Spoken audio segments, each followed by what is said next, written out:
If you can't sleep at night because your mind keeps replaying the same thought over and over, this video is for you. Overthinking is not a weakness. It's actually a different kind of smart. And by the end of this video, you'll understand exactly why. But stay with me because point number 4 is going to change how you see yourself. So don't skip ahead.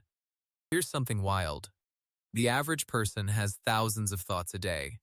And for some of us, way too many of those thoughts are just replays, the same conversation, the same mistake, the same what if. Picture this. It's 1 a.m.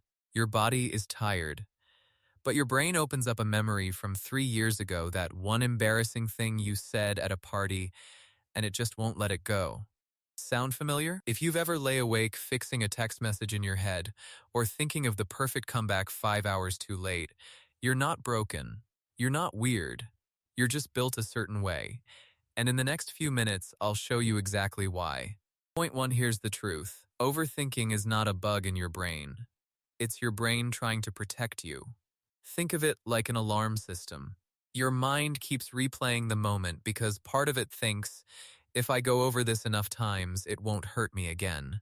It's like a smoke alarm that's a bit too sensitive. It goes off even when you just burn your toast. Annoying, yes, but it's not broken. It's just doing its job too well.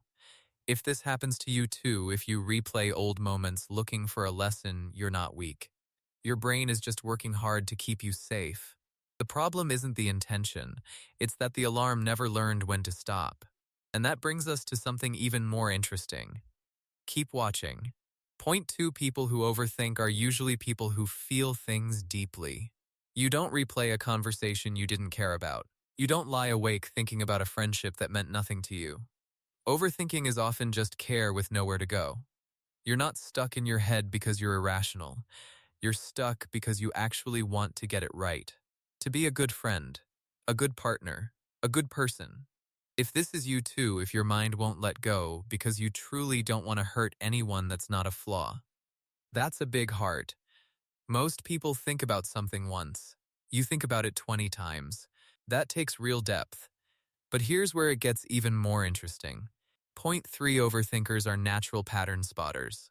Because your brain never really switches off, you notice things other people completely miss. A small change in someone's voice, a tiny detail that doesn't add up, a shift in the mood of a room. In small doses, this is a superpower. It's why so many overthinkers become great writers, therapists, and problem solvers. If this is you too, if you're the one who just knew something was wrong before anyone said a word, that's not anxiety. That's awareness. Real awareness most people don't have. Now here's where things shift, because so far, this has all been good news. But there's a side to this nobody talks about, and it's important you hear it. Point 4, here's the part that might surprise you. All that awareness, all that care, all that pattern spotting, it comes at a cost. Your brain doesn't come with an off switch. It doesn't always know the difference between solving a problem and just spinning in circles. There's a big difference between thinking something through and getting stuck in a loop. Thinking something through has an ending. You learn something and you move on. A loop has no ending. It just repeats again and again. If you notice your thoughts aren't going anywhere, just circling the same spot, that's your sign to pause. Not because something is wrong with you, but because your gift is quietly draining energy you don't have to spare. And now, here's the deepest point of all. This is the one that changes everything. Point 5, here's something almost nobody says out loud. Most overthinking isn't really about what happened. It's about how we think we looked while it was happening. Did they think I was weird? Did I sound stupid? Are they still thinking about it?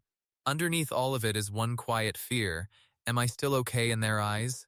That's not vanity. That's just human. Our brains are wired to want connection. So being left out or judged can feel like actual danger. If this is you too, if your late night spirals are really about wanting to be liked, wanting to belong, you're not overreacting. You're just deeply human. And once you see that clearly, the loop starts to lose its power over you. Because now you know what it really is. Just sit with this for a second. You're not overthinking because you don't have your life together. You're overthinking because somewhere along the way, you learned that being careful keeps you safe, that noticing everything stops you from getting hurt again. That's not a flaw. That's survival. That's a mind trying to protect a heart that feels things deeply. You are not too much. You are not too sensitive. You are not broken for lying awake at 2 a.m. over a 5-second moment from weeks ago. You are someone who cares, who notices, who feels. And that's not something to fix. That's something to understand gently. The way you'd talk to a friend who's carrying more than they show. Let's bring it all together. Your brain replays things because it wants to protect you. You overthink because you feel deeply. You notice things others miss because your mind never fully rests. And underneath it all, most of it comes from one simple need: wanting to belong. None of that makes you weak. It makes you aware, thoughtful, wired for connection in a world that often rewards people for not caring at all. The goal isn't to stop thinking, it's learning when to let a thought finish and then gently let it go. So remember this: a mind that overthinks isn't a mind that's failing. It's a mind that's paying attention. Now tell me, when was the last time your brain kept you up over something small? Drop it in the comments. You'll be surprised how many people relate. If this video made you feel a little less alone, hit subscribe. This channel is all about understanding your own mind, and if you've ever wondered why some memories just refuse to fade, even years later, my next video explains exactly why. You don't want to miss it.